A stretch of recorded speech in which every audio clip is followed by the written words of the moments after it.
الحمد لله رب العالمين، والصلاة والسلام على خير خلق الله محمد وعلى آله وأصحابه الكرام وتابعيهم بإحسان إلى يوم الدين. ربنا أرنا الحق حقا وارزقنا اتباعه، وأرنا الباطل باطلا وارزقنا اجتنابه. ربنا آتنا في الدنيا حسنة وفي الآخرة حسنة وقنا عذاب النار. سرتای مەجلیسە کەمان بە سەڵەوات لەسەر پێغەمبەریان صلی الله عليه وسلم ئەڕازێنینەوە لەم ڕۆژی جمعە مبارەکە، ئەڵێن خوایە بە ئەندازی مەخلوقاتی خۆت،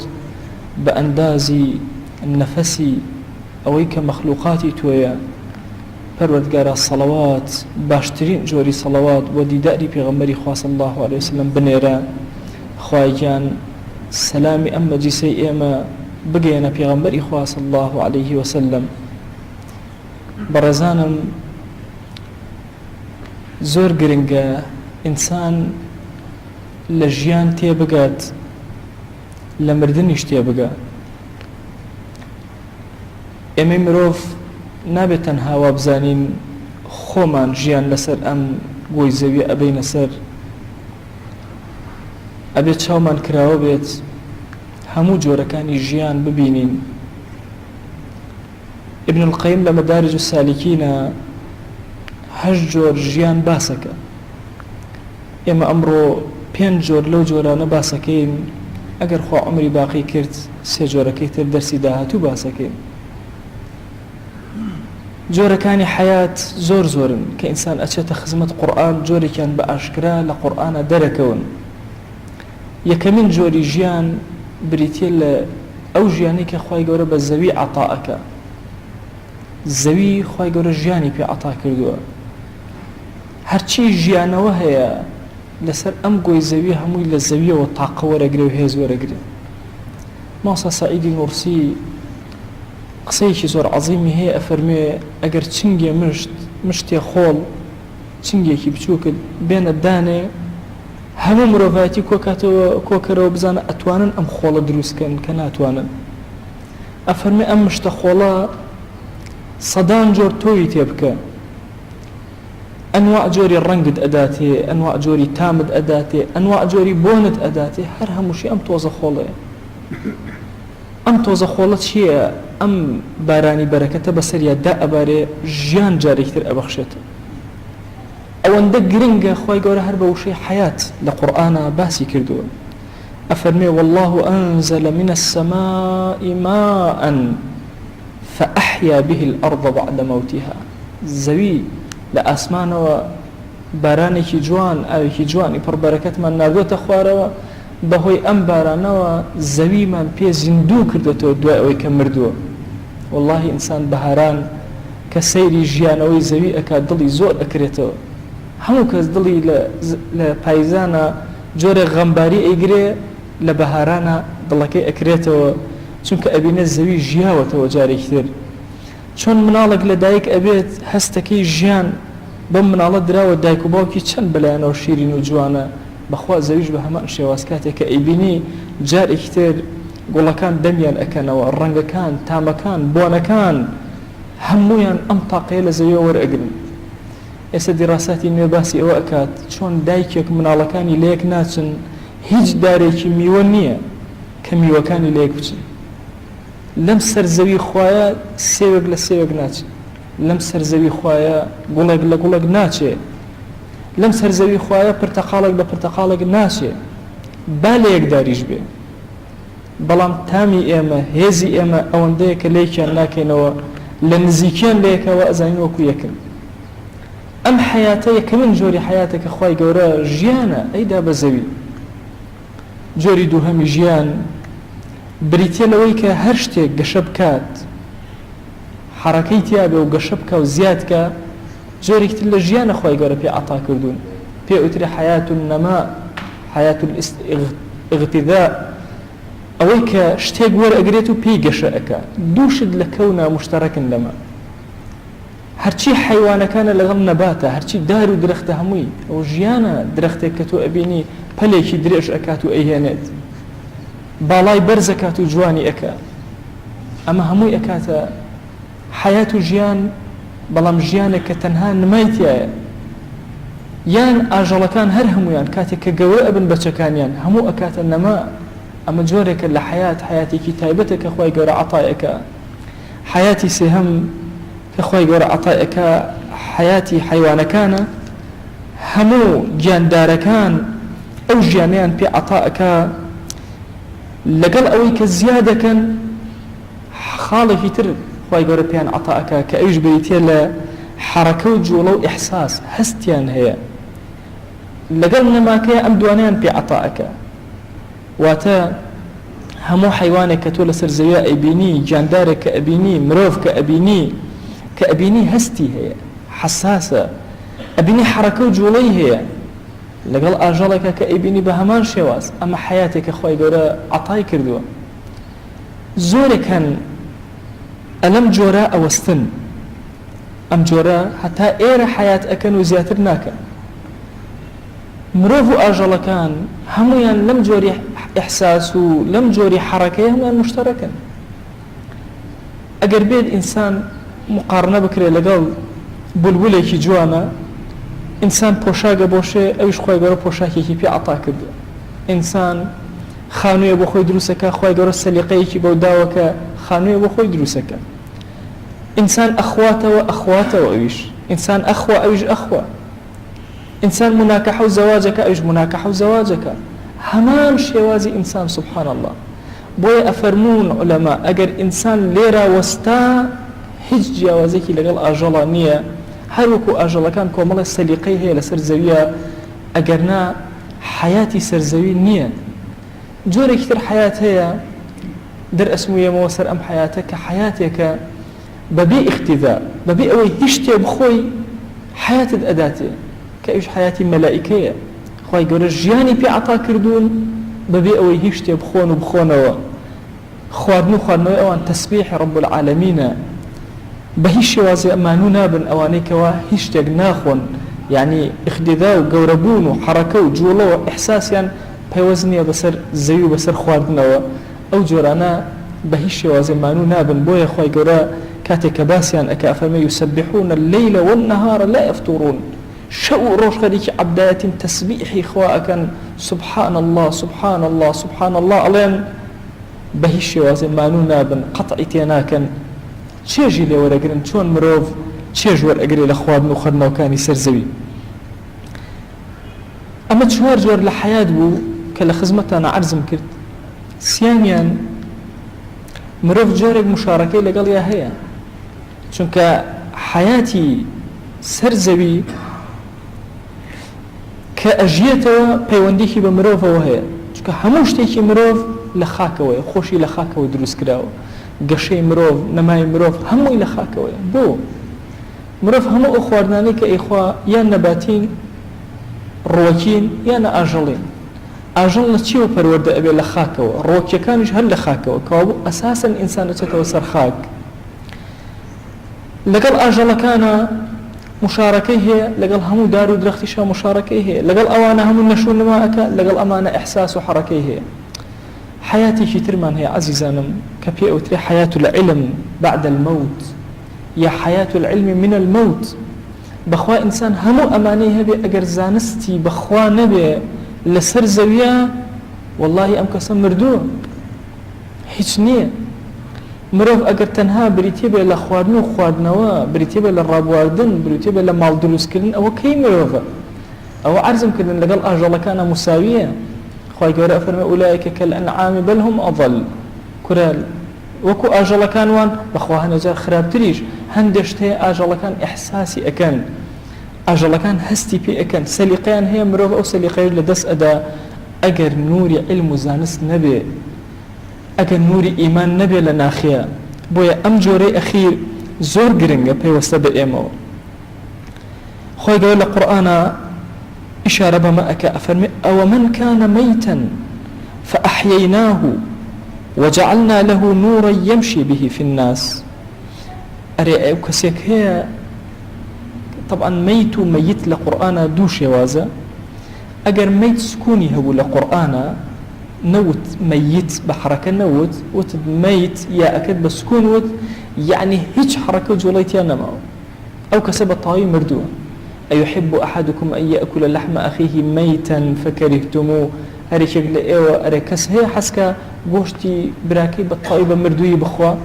بلام كاتي خوي قرأ فرم إنك ميت وإنهم ميتون كبحركوتي هشتا أو كسن مردوه حركيتي أماو تو مردوي تو أوان مردون خوي قرأ فرم لو كات هردو كان برحياة ويهردو كان بحركة والله ميت إنك ميت وإنهم ميتون كاتك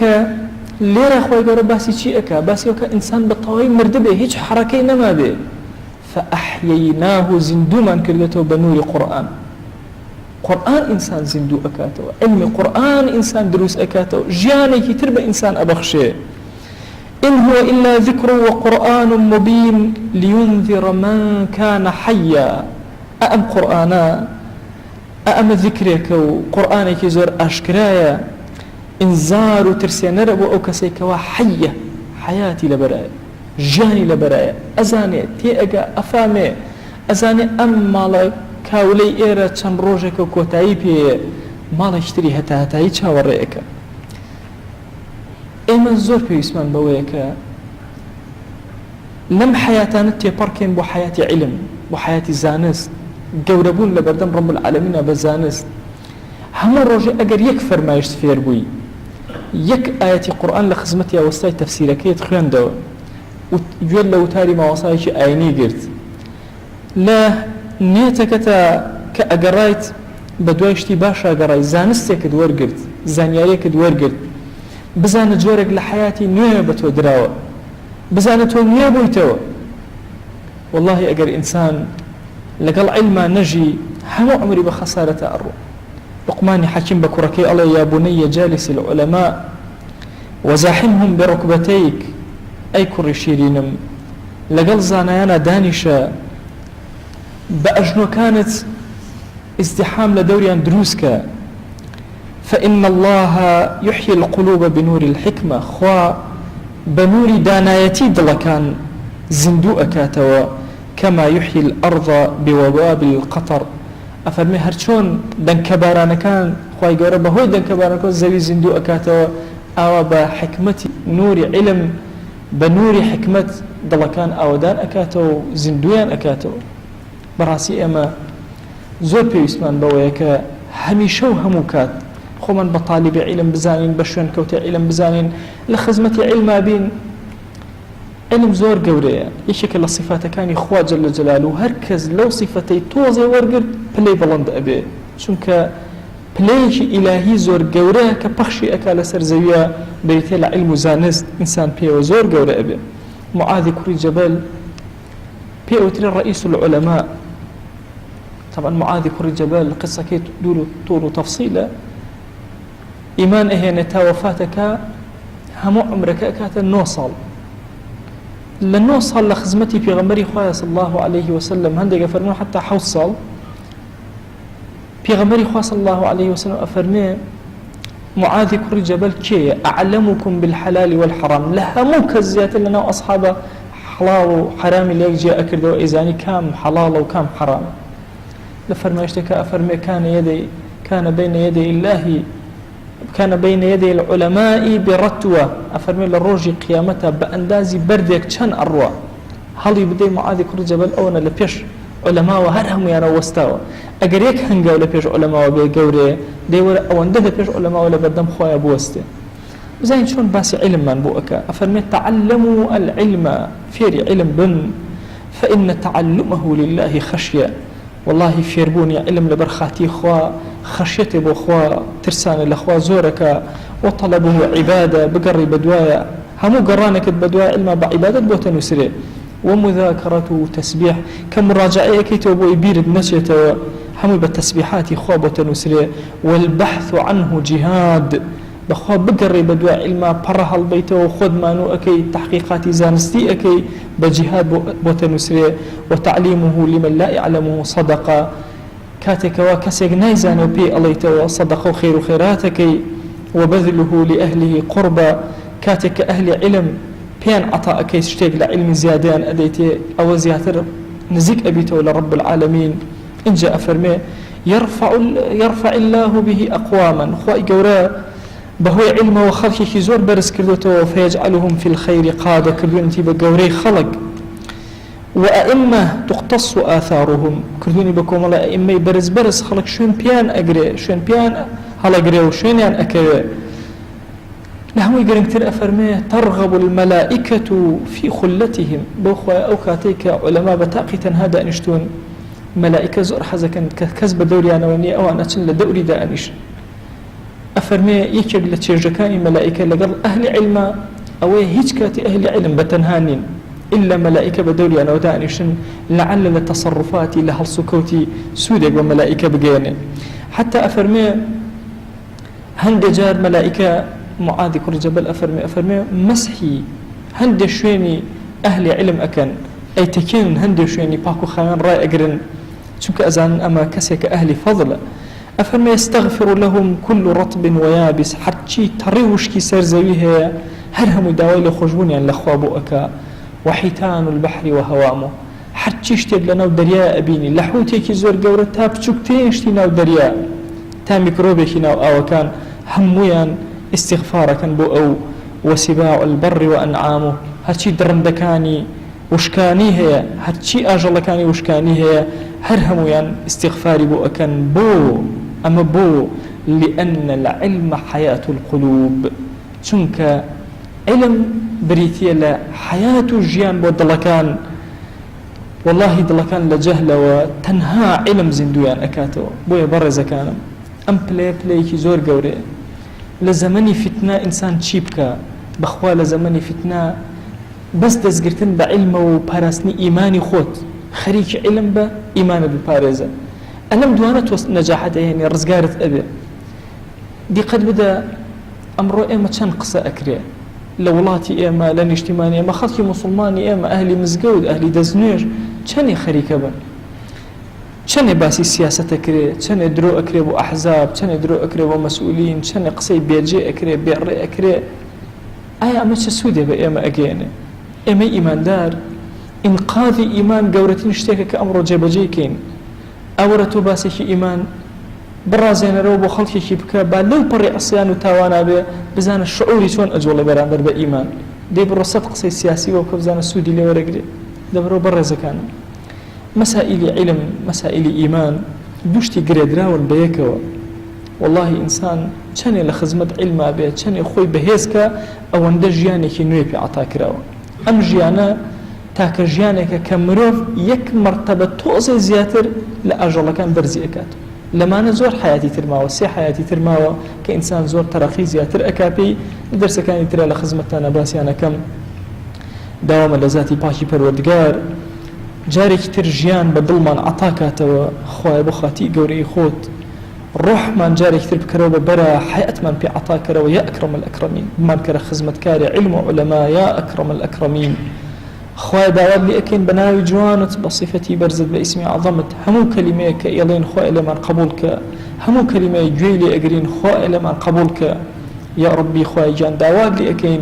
بقوري خوت بلطفي خوت لقناها كان من مبورة يا أكرم الأكرمين خواه أما قناه زور من برز كلوتو بوتو خواه تو برحمي بخشندي خواه لمن مبورة يا رب العالمين خواه بزي خوت بسلمان ببارنا خواه بزي خوت بسلمان ببارنا خواه عاقبة من برخيرك يا أكرم الأكرمين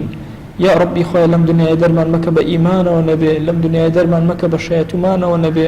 خواه الرجو كان من لقبولك تراويح كان من لقبولك ذكر أوراد من لقبولك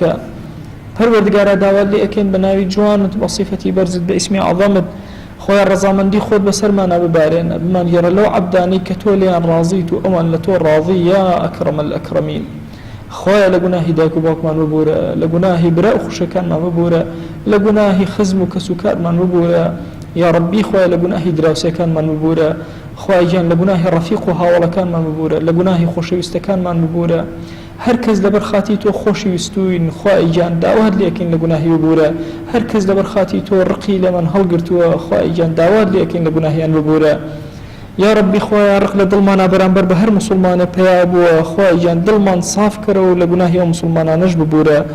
يا ربي خواه غيبتي هر كسيك من كردوا خواه بخاتي قوري خود لي ببورة ظلم من لهر مسلمان كردوا خواه بخاتي قوري خود لي ببورة هەر مسلمانێ زوڵمی لێ کردوین خۆی لە گوناهی ببورە هەر مسلمانێ غەیبەتی کردوین خۆی لە گوناهی ببورە یا ربی خوای گیان داوا لێ ئەکەین بە ناوی جوانت بصفەتی بەرزت بە ئیسمی عەظەمت خوای بەرەکاتی خۆت بەسەر مەجلیسەکانمانە ببارێنە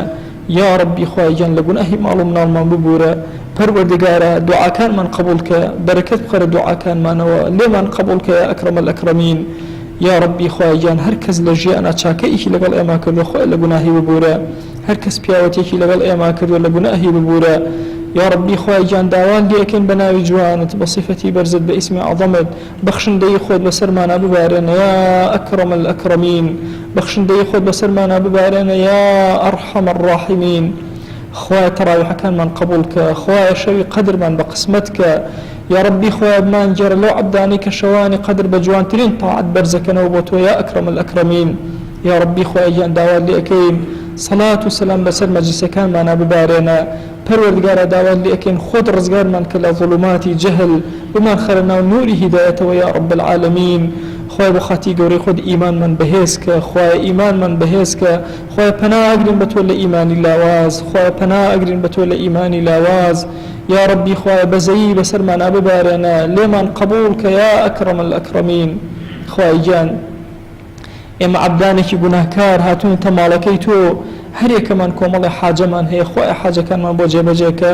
ئەومان بێ حاڵ و ماڵە ماڵداریکە ئەومان بێ مناڵە مناڵی پێعەتاکە ئەومان بە مناڵە مناڵەکانی ساڵحکە ئەومان قەرزارە قەرزی سەرشانی سووکە یا ڕەبی پەروەردگارە ئەومان قەرزارە قەرزی سەرشانی سووکە خوای گیان ئەومان کێشە و گرفتێکیە بۆ چارەسەرکە خوای دڵمان ئارام کە ماڵەکانمان ئارام کە کێشە و مەشاکل لەناو ماڵەکانمانە مەهێڵە شارەکەمان ئارام کە کێشە و مەشاکل لە شارەکەمانە